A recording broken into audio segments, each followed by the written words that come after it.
प्रभु तेरी वाणी जीवन की रोटी, नैनों की ज्योति अंधेरा मिटाती।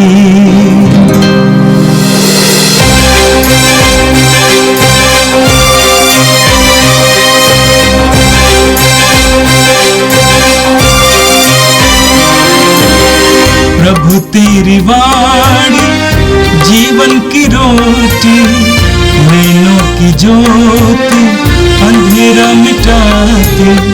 प्रभु तेरी वाणी जीवन की रोटी, नैनों की ज्योति अंधेरा मिटाती। वाणी वाणी वाणी वाणी वाणी पवित्र है, शाश्वत है, जीवन का मन्ना है। 9 दिसंबर सोमवार। पहला पाठ उत्पत्ति ग्रंथ, अध्याय 3, वाक्य संख्याएं 9 से 15 और 20।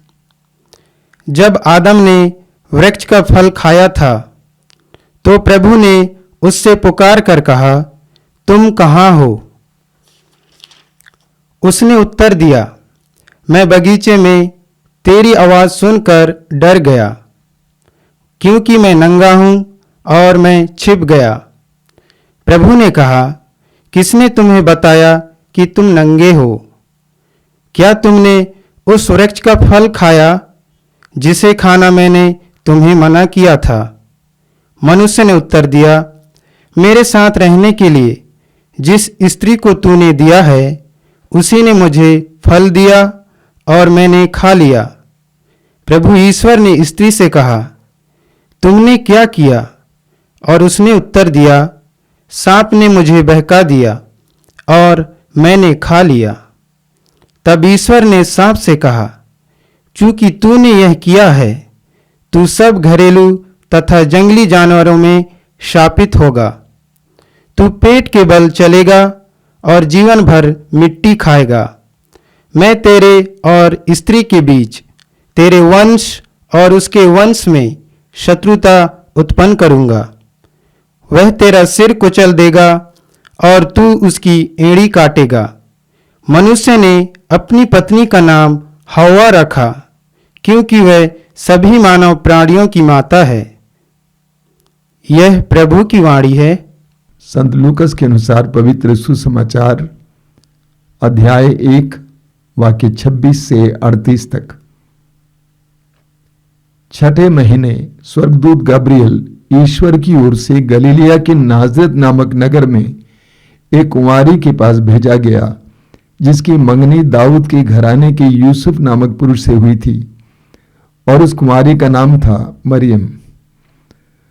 स्वर्गदूत ने उसके यहां अंदर आकर उससे कहा, प्रणाम प्रभु की कृपा पात्री, प्रभु आपके साथ है। वह इन शब्दों से घबरा गई और मन में सोचती रही, इस प्रणाम का क्या अभिप्राय है।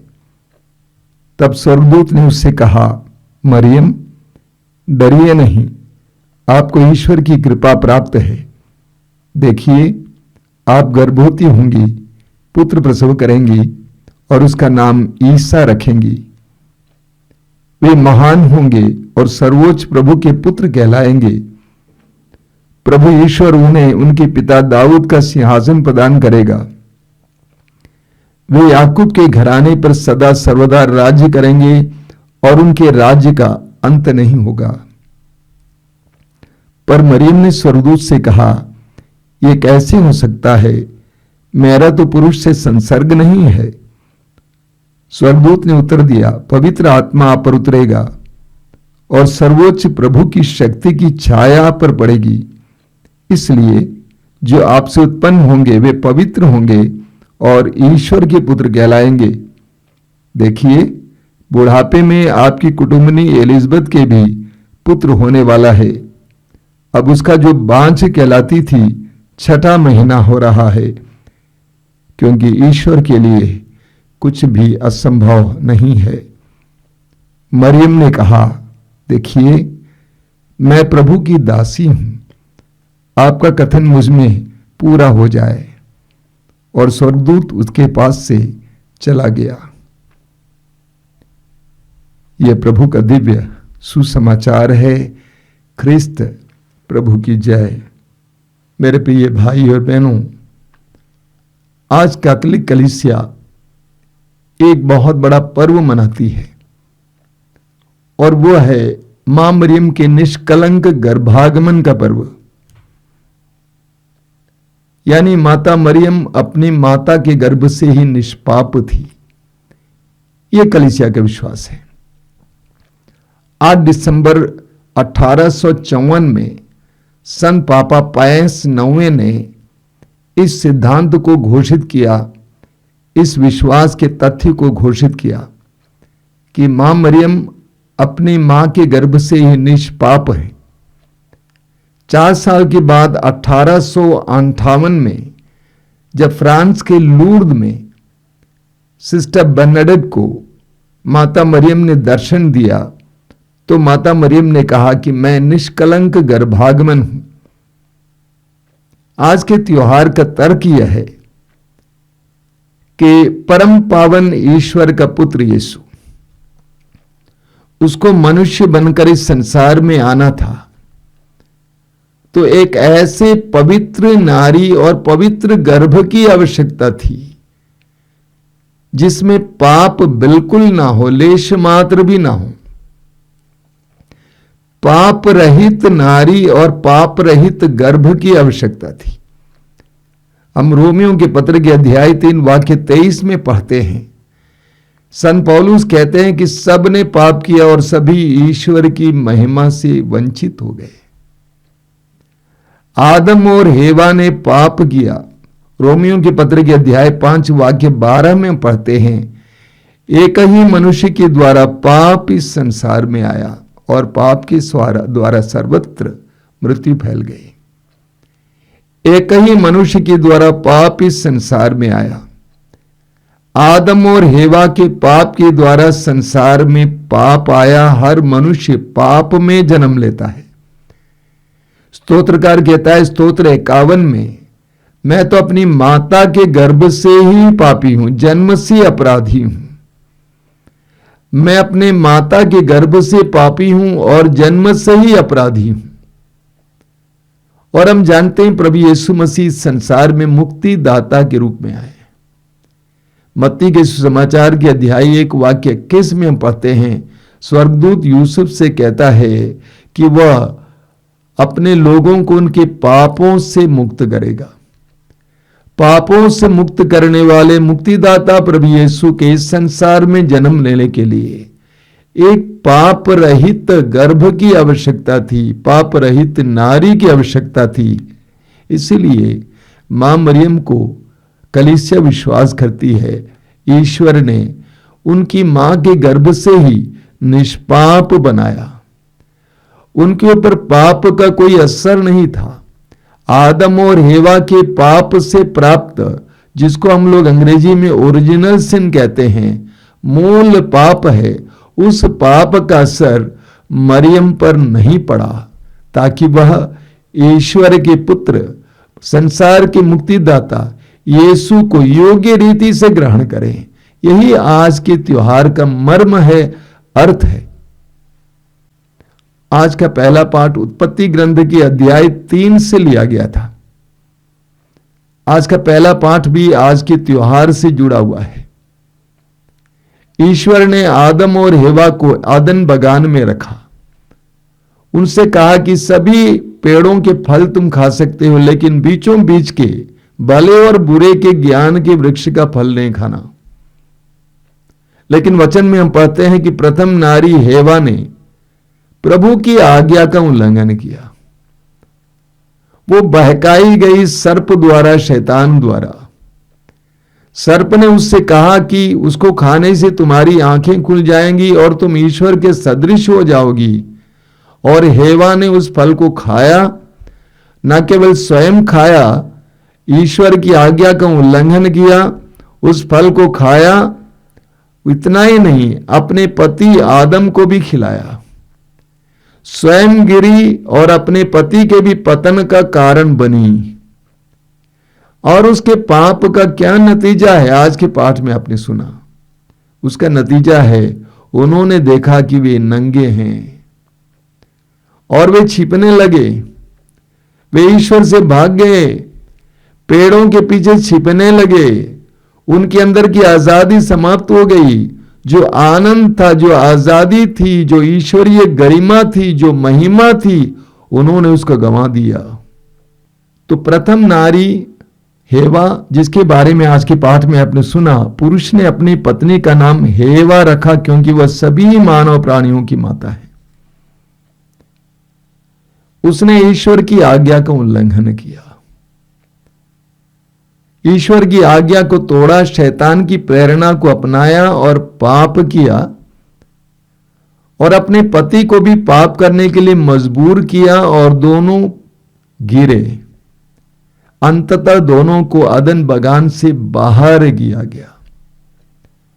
प्रथम नारी सारी मानव जाति के लिए पाप का कारण बनी।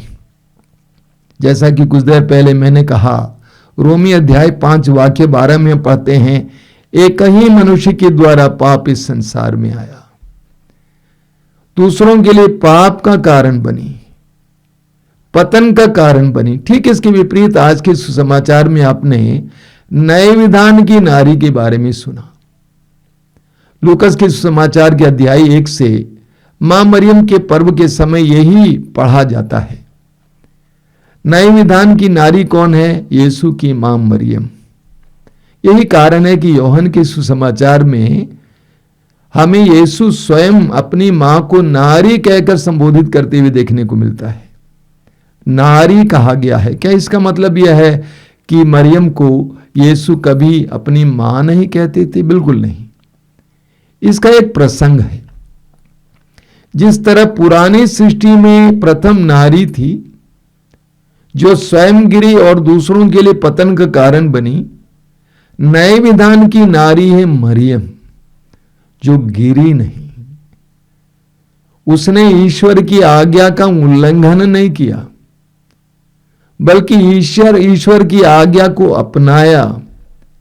उसने ईश्वर के वचन को ग्रहण किया, उसने ईश्वर के वचन को धारण किया, उसने ईश्वर के वचन को शरीरधारी होने दिया, और इस प्रकार हमारे लिए मुक्ति का एक माध्यम बनी।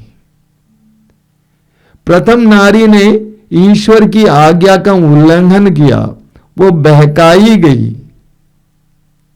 ईश्वर की आज्ञा को तोड़ी। लेकिन नई नारी, नए व्यवस्थान की नारी मरियम ने प्रभु के आदेश को स्वीकार किया और हमारे लिए पतन का कारण नहीं बनी, बल्कि हमारे मुक्ति के लिए ईश्वर को पूर्ण रूप से साथ दिया। हम देखते हैं कि जब प्रभु यीशु क्रूस पर टंगे हुए उस समय भी वो नारी क्रूस के नीचे खड़ी है। यानी अंतिम पल तक ईश्वर की मुक्ति की उस योजना में उस नारी ने पूरी तरह से सहयोग दिया। इसीलिए वो नए विधान की नारी है। हमारे लिए ईश्वर की आज्ञाओं को ग्रहण करने वाली या आज्ञाकारी का एक सुंदर नमूना है, उदाहरण है, जो हमारे लिए मुक्ति का कारण बनी। इसीलिए हम मां मरियम को निष्कलंक गर्भागमन कहते हैं। पुराने विधान की प्रथम नारी ईश्वर की आज्ञा का उल्लंघन करते हुए पाप का कारण बनी, लेकिन नए विधान की नारी ईश्वर की आज्ञा को अपनाते हुए, हालांकि कठिन था, उसने स्वयं स्वर्गदूत से पूछा था, ये कैसे हो सकता है, मेरा विवाह नहीं हुआ है, मैं कैसे गर्भवती हो सकती हूं? स्वर्गदूत ने कहा, पवित्र आत्मा पर उतरेगा, सर्वोच्च शक्ति की छाया पर पड़ेगी, इसीलिए जो आपसे उत्पन्न होंगे वो पवित्र होंगे और ईश्वर का पुत्र कहलाएंगे। जो आपसे उत्पन्न होंगे वो पवित्र होंगे और ईश्वर का पुत्र कहलाएंगे।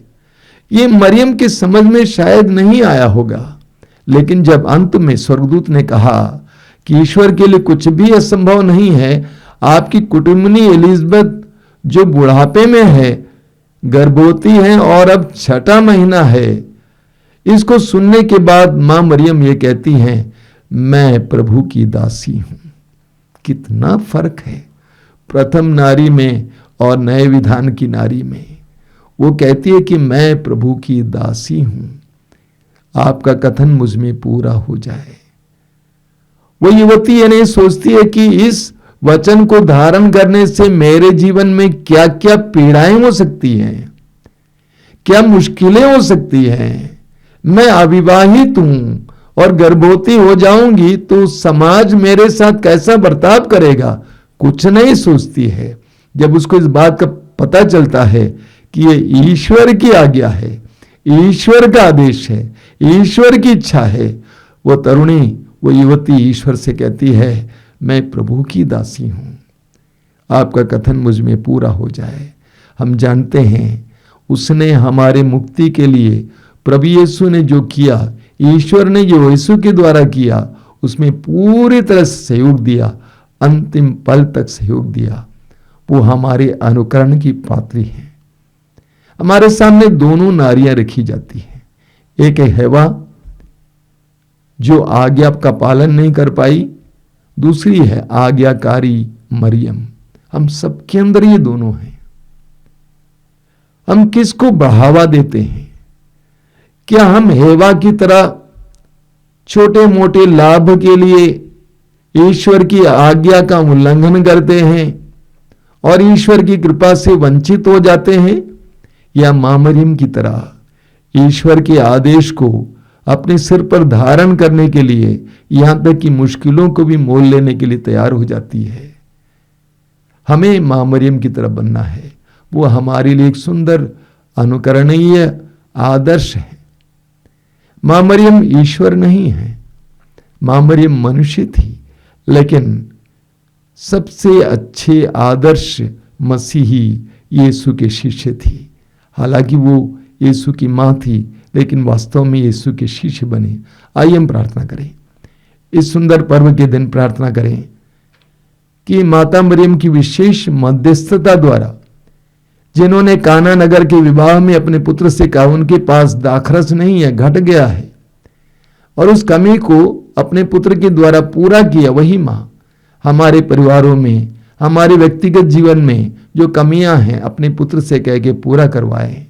हम प्रार्थना करें उस मां की तरह हम भी निष्पाप जीवन बिता सके, निष्कलंक जीवन बिता सके, निष्कपट जीवन बिता सके। आंखें बंद कीजिए। धन्यवाद देते हैं प्रभु आज के सुंदर दिन के लिए। धन्यवाद देते हैं आज के इस महान पर्व के लिए। यीशु की मां मरियम हमारे लिए एक सुंदर आदर्श है। उनकी तरह बनने के लिए हमें कृपा दीजिए। हमें निष्पाप, निष्कपट, निष्कलंक जीवन जीने के लिए कृपा दीजिए। ये प्रभु यीशु इन वचनों को सुनने वाले मेरे भाई बहनों को आशीर्वाद देना। आज का पूरा दिन उनके लिए आपकी कृपा का दिन बने। हम ये प्रार्थना करते हैं, इसे ग्रहण कर। आमीन। प्रभु तेरी वाणी जीवन की रोटी, नैनों की ज्योति अंधेरा मिटाती।